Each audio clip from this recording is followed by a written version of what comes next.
Okay, let me just tell you something. I've been around for a long time, and honor is the key to receiving from God. I've honored my boss and have experienced reward at my workplace. I honor, therefore I am honored.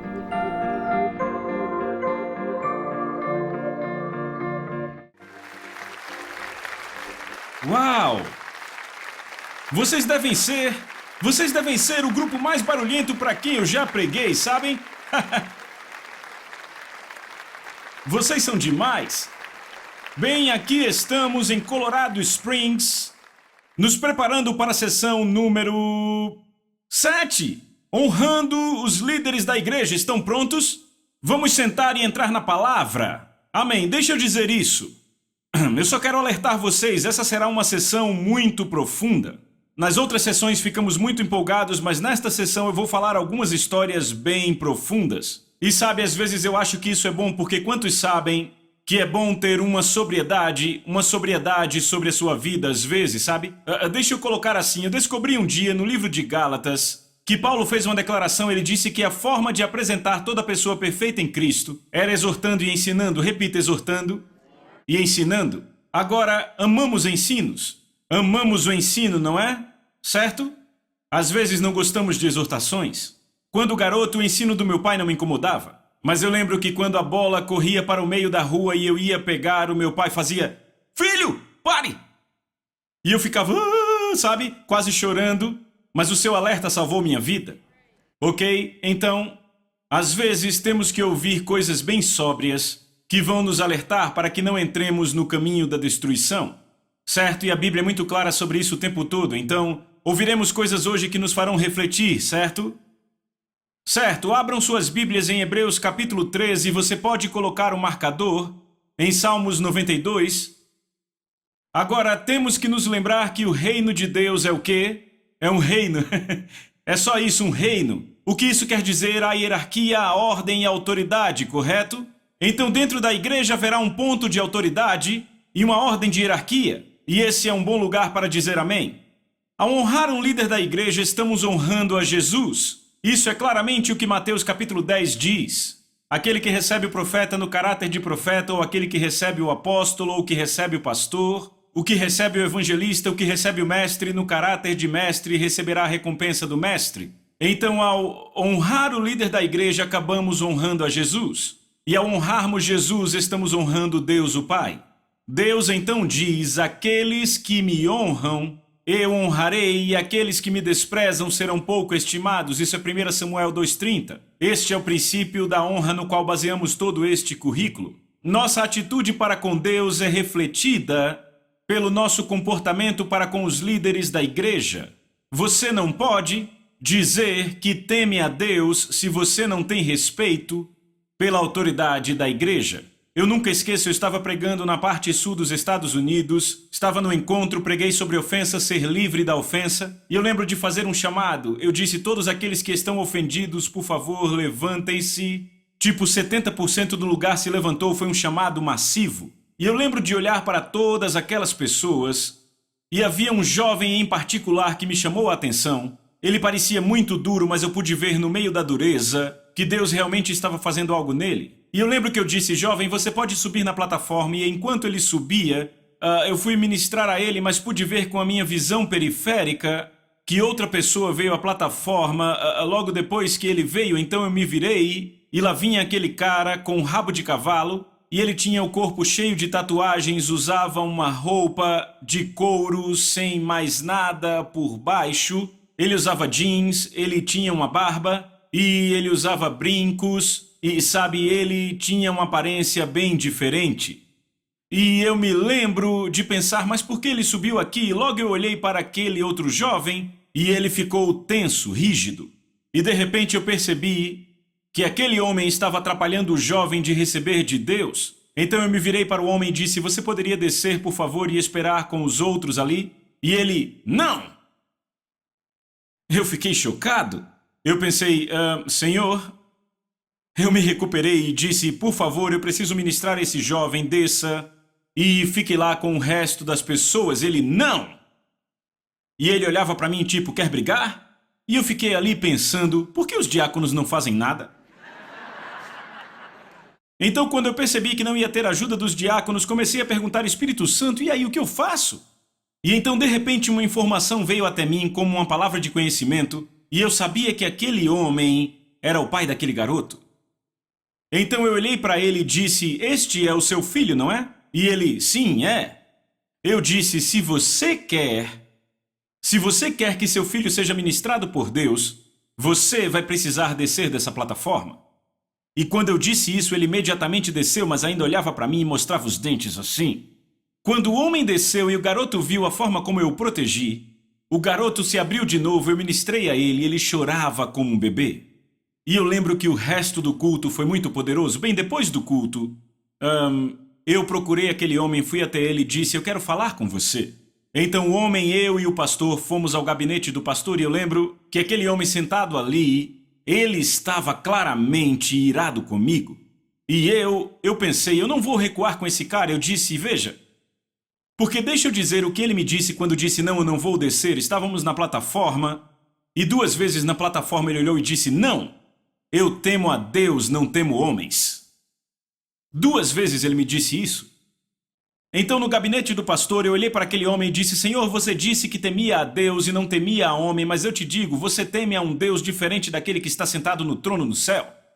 Eu disse, porque Deus que está sentado no trono no céu disse, se vocês me temem e me honram, então honrarão meus servos. E eu disse a ele, você claramente me desrespeitou e desconsiderou o que eu te disse hoje. Então não me diga que você teme a Deus, porque não dá para temer a Deus e não temer os representantes dele. Rapaz, ele ficou irado, ele mudava de cor. Mas eu não recuei, eu achava que em algum ponto ele ia pular e me atacar, estou falando sério. Bem, acontece que aquele cara era membro de uma gangue de motociclistas na parte sul dos Estados Unidos. E ele era bem conhecido na cidade, muitas pessoas conheciam aquela gangue e a temiam. E eu não recuei. E finalmente, sabe, eu continuei mergulhando, o Senhor ia me dando as coisas e eu ia mergulhando. E o que acontece é que o pai daquele homem realmente tinha machucado ele. E como resultado, uma vez que entramos nesta área, ele pôde orar e perdoar seu pai. O homem começou a se quebrar e chorar, e sabe o que é estranho? É que aquele homem acabou me amando e dizendo, rapaz, eu te amo, muito obrigado. Agora, o meu ponto aqui é que temos este homem dizendo que teme a Deus, mas na verdade não temia. Então, este é um caso extremo, repita, um caso extremo, de alguém que não teme a Deus, embora diga que teme a Deus porque não respeita a autoridade que Deus colocou sobre ele. Este exemplo que eu dei é um caso extremo. No entanto, a raiz dessa atitude é mais predominante entre os crentes do que pensamos. A desonra deste homem era evidente, ele não estava escondendo nada e isso tornou mais fácil alcançá-lo, entendem? Uma atitude evidente torna mais fácil. No entanto, muitos outros estão no mesmo barco, mas mostram sua desonra de forma diferente.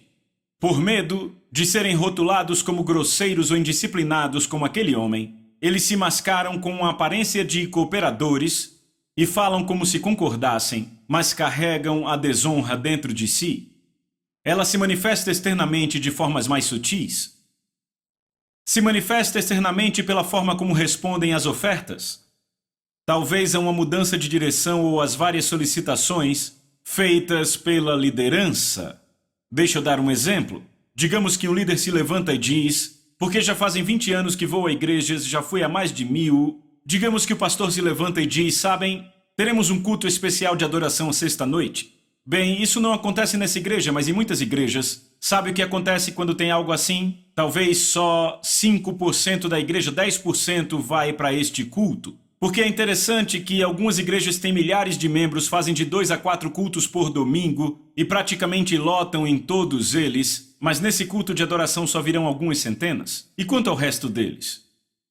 Como não estão lá? Digamos que o pastor diga, teremos um culto especial de oração toda segunda à noite de outubro. Talvez ele só veja 5% da igreja vindo.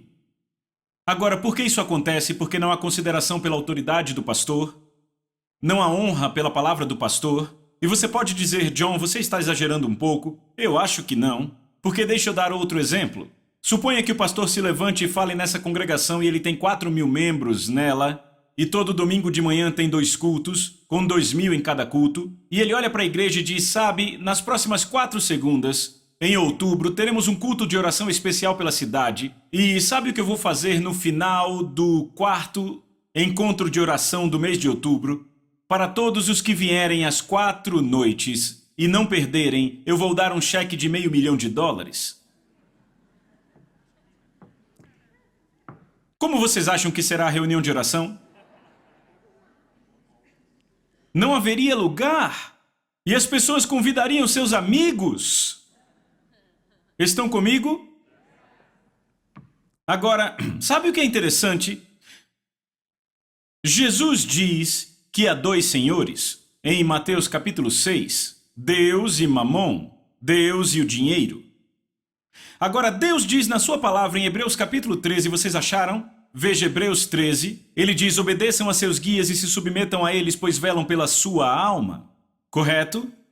Agora, isso fala dos nossos líderes espirituais, Deus disse para obedecê-los. Há outra passagem em Hebreus e você não precisa abrir lá. Deus faz outra declaração para que não nos esqueçamos de congregar. Então aqui está o pastor, olha para a congregação e diz, eu realmente acho que devemos fazer 4 encontros de oração em outubro. E 5% da igreja aparece. E Deus diz para ouvir seu pastor. Mas então o pastor oferece $500 mil para todos aqueles que vierem e adivinha o que acontece? Quantos vão aparecer, o lugar ficará lotado. Estão comigo? Agora a pergunta a se responder é quem é o Senhor? Deus ou dinheiro? As pessoas farão pelo dinheiro. Agora pense, você paga sua casa, paga seu carro e ainda sobra um pouco. As pessoas virão pelo dinheiro, mas não virão porque o homem de Deus disse que teríamos um encontro de oração. Algo não está certo. E sabe, eu digo isso porque eu vou a países onde pastores dizem coisas assim e toda a igreja vem. Em países onde as igrejas são perseguidas. Eu lembro de ir à Indonésia e era um culto de 7 horas, outro de 10 e outro de 1 hora, 7 da noite, 10 da noite e 1 da manhã. Na 4ª noite, no meio da semana. E eram 4.000 em cada culto. Eu pensei, uau, isso é impressionante. 12.000 pessoas num culto no meio da semana. O último começava às 1 da manhã e terminava às 4. E por que nossos cultos de meio de semana não estão lotados na América? Se o pastor escolher tê-los. Por que é assim? É porque não honramos nem valorizamos as palavras dos nossos líderes na igreja. Vocês estão comigo? Eu vou fazer perguntas difíceis. Você chega no culto na hora? A maioria de vocês aqui provavelmente sim, mas eu pergunto às pessoas que nos assistem, vocês chegam no culto na hora? Eu espero que vocês também digam sim. Você se percebe lutando consigo mesmo quando seu pastor lhe pede uma oferta especial? Você frequentemente ignora o chamado do seu líder para ajudar em departamentos como berçário, diaconia, estacionamento, evangelismo ou outro ministério de socorros? Apenas imagine você chegando no seu trabalho 15 minutos atrasado todo dia. Não se chega à igreja atrasado, nem se atrasa para o emprego, entendem? Agora se pergunte, se fizessem uma promessa de lhe pagar $500 mil por cada coisa dessa, você faria? Você tem que ser honesto consigo mesmo para que seja alcançado. Se você... O que é isso? Valorizamos o dinheiro porque o dinheiro representa o quê? Trabalho. Demos o nosso tempo e o tempo é valioso. Então valorizamos o dinheiro, mas valorizamos as palavras do pastor e as palavras dos líderes da igreja. Estão comigo? Agora entendemos porque Deus declara em Salmos 92:13: aqueles que estão plantados na casa do Senhor florescerão nos átrios do nosso Deus. Agora notem que Deus diz que se estivermos plantados, floresceremos. Agora notem que ele não diz aqueles que vêm à casa do Senhor. Ele não diz isso. Ele diz aqueles que estão plantados. O que quer dizer plantar? Plantar significa você entrega sua vida para servir a Deus naquela casa. É aí onde você pega a visão daquela casa. Você não foi chamado para pegar a visão de outra igreja, mas para pegar a visão da igreja aonde você vai. Você é chamado para entregar sua vida e servir. Jesus disse, a não ser que a semente vá ao chão e morra, de nada serve. É morrer para seus desejos, certo? Quando você é plantado na casa de Deus, você morre para seus próprios desejos e pega a visão daquela casa. E isso é o que Deus deseja que todo crente faça na igreja local. Então o que se deve fazer é plantar-se. Repita, plantar-me. Agora, Eu quero ler em 1 Tessalonicenses capítulo 5, versículos 12 e 13. Isso está na Nova Tradução Viva. Temos aqui: queridos irmãos e irmãs, honrem aqueles que são seus líderes na obra do Senhor. Ouviram isso? Eu vou ler de novo. Queridos irmãos e irmãs, honrem, repitam, honrem aqueles que são seus líderes na obra do Senhor. Eles trabalham duro entre vocês e alertam vocês sobre tudo que está errado. Os considerem grandemente e entreguem a eles seu amor completo por causa da sua obra. Em 25 anos de ministério, sabe, em 7 dos quais membro de uma igreja local e o resto viajando, eu notei que as pessoas que honram e entregam seu amor e devoção aos líderes de suas igrejas são as pessoas que vivem em sucesso, e não falo de sucesso a curto prazo, mas sucesso a longo prazo. Porque, sabe, em 25 anos eu observo certas pessoas e observo como essas pessoas estão plantadas na igreja, honrando seus líderes, entregando seu amor completo e devoção, e eu vejo como o Senhor os prospera no mercado, prospera seus filhos, prospera sua família, prospera suas vidas. Por causa do quê? Por causa do princípio da honra. Estão plantados na casa de Deus e dão honra àqueles que os lideram. Ok? Ao longo dos anos eu encontrei pessoas nas duas pontas do espectro. Passei tempo com pessoas que são gratas a seus pastores, entregam seu amor completo e devoção, a visão que Jesus colocou em seus líderes. Elas não toleram fofocas ou relatórios críticos aos seus líderes, pensam sempre o melhor dos seus líderes. Quantos sabem que a Bíblia diz que o amor sempre pensa o melhor de todos? Então, aqueles que se veem tão bons ou até melhores que seus pastores, eles acham que fariam um trabalho melhor que seu pastor. Na verdade, acham que seu pastor pegou esse cargo porque não conseguia nada melhor no mercado, ou pensam, quer saber, se eu estivesse nessa posição, faria um trabalho melhor. Eu posso dar tantos exemplos daqueles que não valorizam e até desonram seus líderes, e nós vamos considerar o lado positivo do espectro daqui a pouco, mas eu quero contar algo que claramente demonstra o que acontece quando você desonra sua autoridade na igreja. Há um pastor que é um grande amigo meu e tem uma igreja muito, muito grande. Ele ministra a milhares em sua igreja e é um líder respeitado no país e também mundialmente. E o que aconteceu foi que há anos atrás, e eu estou falando de muitos anos, talvez 20 anos atrás, houve um jovem que foi à sua casa e esse jovem era pastor de outra igreja denominacional e esse homem veio para mudar esse pastor amigo meu. Ok, ele achava que ele estava errado. Bem, esse pastor acaba abrindo sua Bíblia, falando a palavra de Deus, e esse jovem pastor diz, uau! E então, de repente, seus olhos foram iluminados, ele foi livre em várias áreas e foi cheio do Espírito. Bem, esse jovem, então, liga para este homem depois porque a sua denominação o julgou e o condenou completamente, porque ele tinha sido cheio do Espírito Santo. E então esse pastor amigo meu e mais um grupo de pessoas junta-se para ajudar aquele homem, colocam ele num apartamento para que ele possa levantar-se outra vez, porque basicamente a sua denominação queimou a sua imagem quando ele foi batizado com o Espírito. Bem, depois de vários anos, esse jovem homem de Deus começou uma igreja em outra cidade, em outro estado. E como resultado do dom de Deus em sua vida, aquela igreja começou a crescer rapidamente. Começaram num lugar bem pequeno e compraram um auditório enorme, renovaram o auditório. Isso foi anos depois que o pastor amigo meu ministrou a ele. E quando ele fez a reforma, ele me chamou e chamou esse pastor amigo meu. E ele disse, vocês viriam e fariam a inauguração, e fomos e tudo foi muito bem. Bem, o problema é que havia um grande vício na vida daquele jovem. E essa área em que ele era cativo começou a aparecer. E os presbíteros da igreja descobriram, mas mantiveram em segredo, era uma área muito severa de prisão. Bem, o que aconteceu foi que esse jovem queria desistir, ligou para o meu amigo e disse, eu quero desistir. E o meu amigo disse a ele, não, você tem que perseverar, veja quantas vidas você está tocando. Bem, o que aconteceu foi que um dos presbíteros da igreja ligou para esse pastor amigo meu e disse, veja, ele tem um vício e ele está fazendo isso e isso. Quando meu amigo soube disso, ele pegou um avião e voou até lá para resgatar aquele jovem. Bem, os presbíteros não queriam que aquele jovem saísse do púlpito e disseram, vamos resguardá-lo, vamos mantê-lo no púlpito. O meu amigo olhou para os presbíteros e disse, ouçam, este homem precisa de ajuda, não pode continuar sendo pastor-presidente, ele deve renunciar e vocês devem pôr outra pessoa. Então concordaram com isso, ele levou o jovem de volta para perto dele, arranjou-lhe um emprego, mudou ele de lugar e o levantou de novo. Depois de vários anos ele se recuperou E o pastor presidente, que é esse meu amigo, chegou para ele e disse: por que você não vem para minha equipe? Então ele contratou o jovem para sua equipe e ele ficou na equipe por alguns anos. Bem, o que aconteceu foi que depois de algum tempo, o jovem, sabem, várias revistas escreveram artigos sobre o vício do qual ele foi liberto, contaram histórias sobre ele. E então o que aconteceu foi que outro ministro veio até ele e disse: sabe, por que você não vem e abre seu ministério itinerante aqui? Você pode ensinar aqui. E você pode crescer assim, porque, sabe, ele era pastor auxiliar desse meu amigo, vocês estão acompanhando? Ele era pastor auxiliar do meu amigo e disseram: veja, venha pra cá, comece seu ministério itinerante e tudo mais. Então ele foi ao pastor presidente, que é meu amigo, e ele disse: eu vou embora, vou para essa outra cidade começar meu ministério. E o pastor disse a ele: eu acho que você ainda não está pronto. Eu acho que precisa de mais alguns anos, que Deus faça mais coisas na sua vida. E ele ficou muito triste com isso.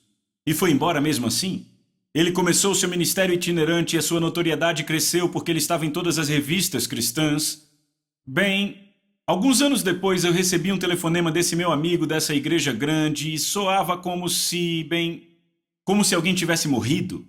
E eu disse: o que há de errado? E ele disse: John, aquele jovem agora publicou um livro. E ele disse: tem um capítulo no livro dele sobre como lidar com liderança abusiva. E ele disse: deixa eu ler umas 4 páginas do que ele escreveu sobre mim e a igreja.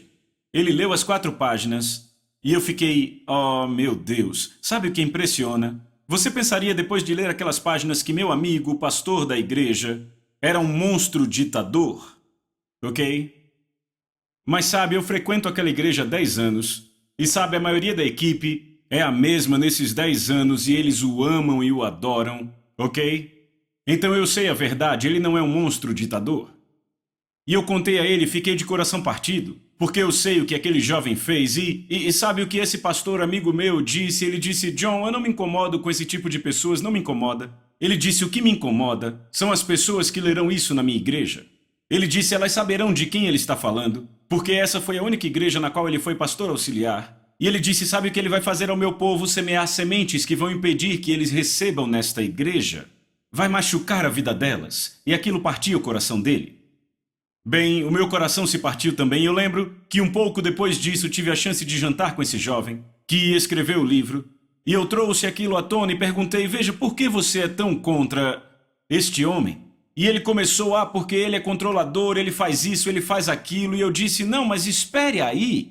Eu disse: você não percebe que basicamente ele salvou sua vida 2 vezes? Com aquela denominação e depois com o vício?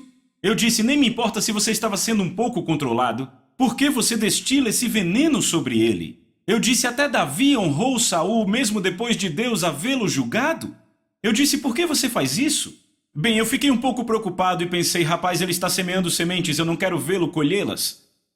E o que aconteceu foi, um pouco depois, ele assumiu uma igreja em outro estado, e aquela igreja começou a crescer de novo, ele tinha um grande dom sobre sua vida. Aquela igreja cresceu e o mesmo vício começou a se manifestar de novo.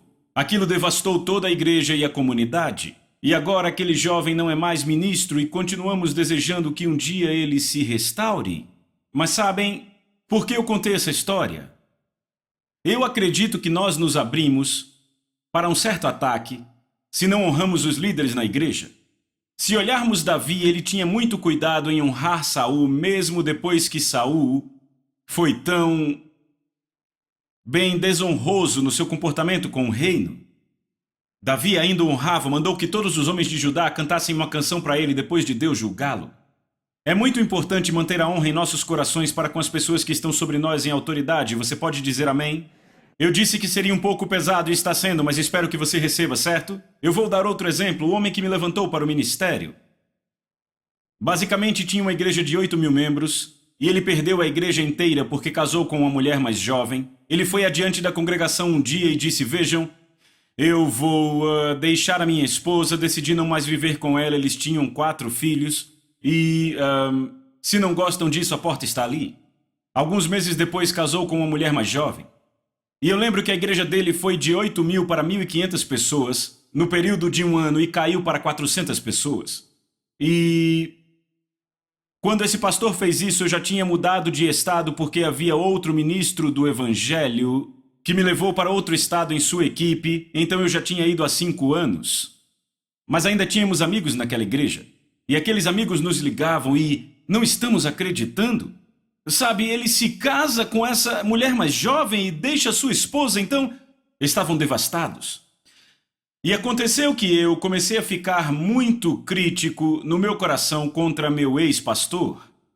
E eu comecei julgando ele, dizendo, bem, eu não sei, e comecei a ficar bem crítico. E o que aconteceu foi que depois de 2 semanas, Deus me deu 4 sonhos sobre meu ex-pastor em 2 semanas. Agora deixa eu dizer, eu sou o tipo do cara que cai no sono, acorda no outro dia e não lembra de nada. Ok? Mas foram 4 sonhos em 2 semanas. E sabe, eu quase tenho vergonha em dizer isso. Depois do 4º sonho em 2 semanas, finalmente fui orar e disse, Senhor, você quer me dizer algo? E eu nunca esqueço, o Espírito Santo disse, Ele é meu servo. Pare de julgar o meu servo. O temor do Senhor me tomou quando ouvi isso. E imediatamente eu me arrependi. E eu lembro de escrever uma carta para ele. Eu escrevi uma carta ao meu ex-pastor e disse, sabe, Deus me mostrou que eu tenho te julgado, te criticado pelos motivos que levaram você a se divorciar, deixar a sua esposa e isso me devastou, eu sei, eu estava errado, você me perdoa, você me deu a chance quando ninguém acreditava em mim, você me ajudou a crescer e chegar onde estou, me ensinou a palavra de Deus, por favor me perdoe, e comecei a honrá-lo naquela carta. Bem, eu creio que Deus fez isso para me proteger e... Sabem, deixa eu dizer isso, houve muitas pessoas que ficaram naquela igreja, cerca de 400 pessoas permaneceram na igreja depois que ele deixou a sua esposa e casou com outra mulher alguns meses depois.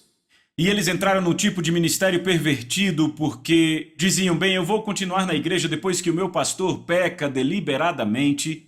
A resposta é não. Porque em 1 Coríntios capítulo 5, de 9 a 11, diz que não devemos nem comer com uma pessoa que está vivendo em imoralidade.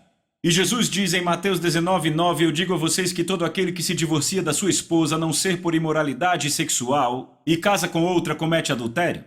Então, aqui temos esse pastor que vai, se divorcia da sua esposa, tem essa outra mulher na manga, casa com ela um pouco depois, e ainda assim não se arrepende. Você não fica numa igreja assim.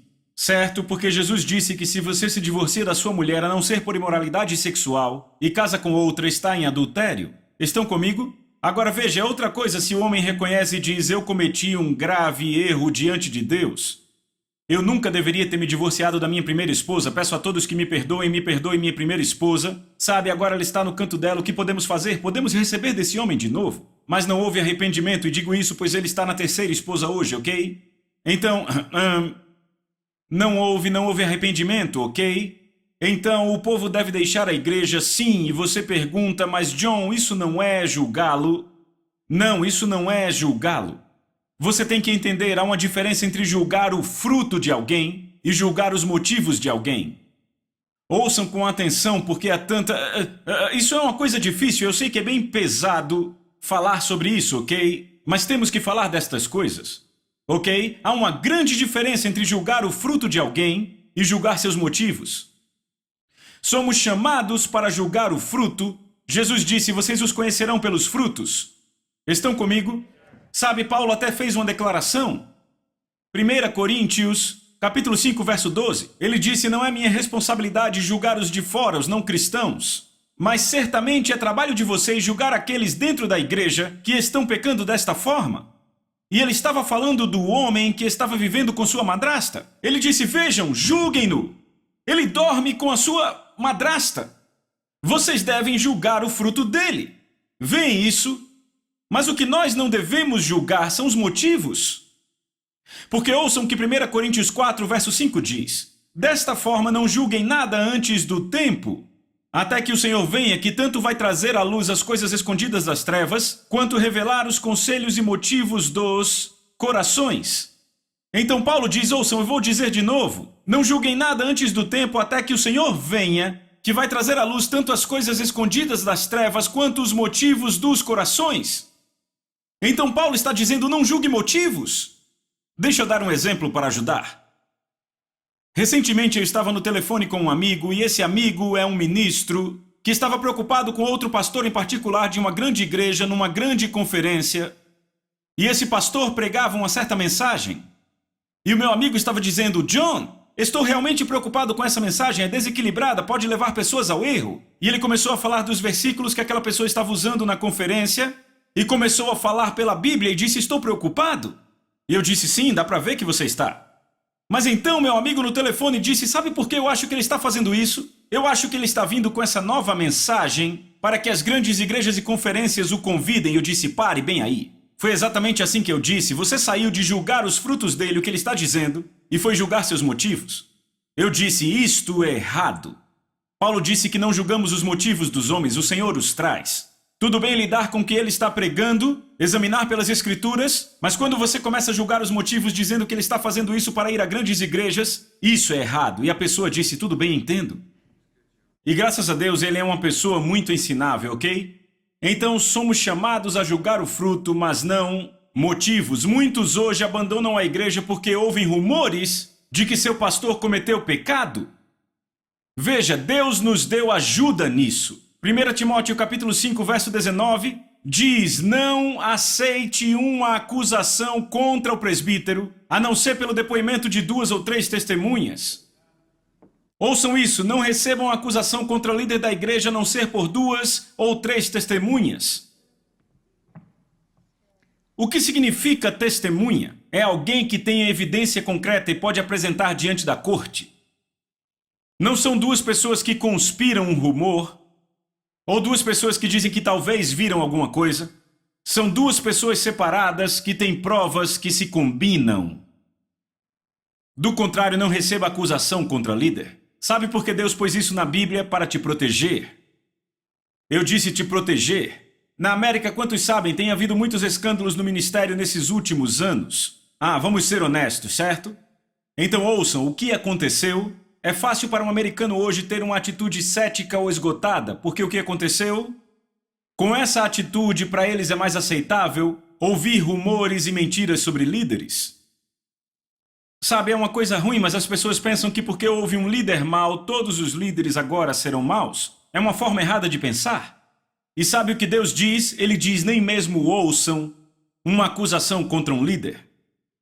A não ser que haja 2 pessoas em separado com provas. Por quê? Ele está te protegendo de se tornar cínico e desconfiado. Por quê? Porque cínicos e desconfiados não honram. E se você não honra, não recebe a recompensa por reconhecer o ofício.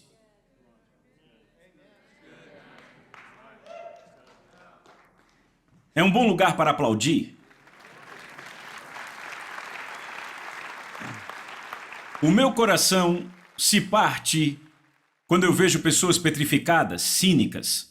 Sabe, eu sou cristão, mas sou um pouco cético com os líderes. Meu coração se parte por elas, porque elas perderam o temor do Senhor, a honra em seus corações. É isso aí, eu temo a Deus, mas eu sou desconfiado com as pessoas.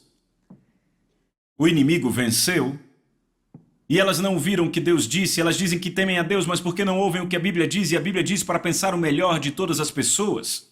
As esperanças do amor nunca se acabam. O amor pensa o melhor de todos. Você sabia que o amor de Deus crê que uma pessoa é inocente até que se prove o contrário? Não é só a corte na América, o amor de Deus. Mas para as pessoas cínicas, todos são culpados até que se prove o contrário. E então o líder tem que provar algo para essas pessoas, quando a Bíblia diz para entregar todo o coração e devoção. Então, a não ser que você ouça prova concreta, não acredite, eu tenho um modo de agir. E é por isso que depois de 20, quase 25 anos de ministério, eu ainda sou apaixonado e fervoroso. As pessoas me dizem isso. Eu estive numa igreja essa semana com 17 mil membros e me disseram: nós amamos a paixão que você tem. Sabe, você corre e prega como um selvagem. Eu sempre vou ser assim, e eu digo, eu acredito que esta forma, essa regra que eu tenho é que tem me protegido de perder minha paixão, e é a seguinte: é uma regra pessoal que, a não ser que eu tenha prova absoluta de 2 pessoas diferentes, eu não vou nem ouvir, nem perder tempo com uma declaração negativa sobre um líder de igreja. Eu vou descartar completamente, porque a Bíblia me diz para fazer isso. E sabe o que isso faz? Isso mantém a minha honra pelos líderes da igreja e por isso recebo a recompensa por reconhecer esses líderes. Por isso que Paulo disse, deem a eles todo o seu coração e devoção. Não sua devoção e amor exteriores, seu coração inteiro e devoção. Vamos falar sobre a forma exata de honrá-los na próxima sessão. Eu sei que essa foi pesada, mas vocês receberam algo? Certo? Vejo vocês na próxima. Certo? Vocês são ótimos.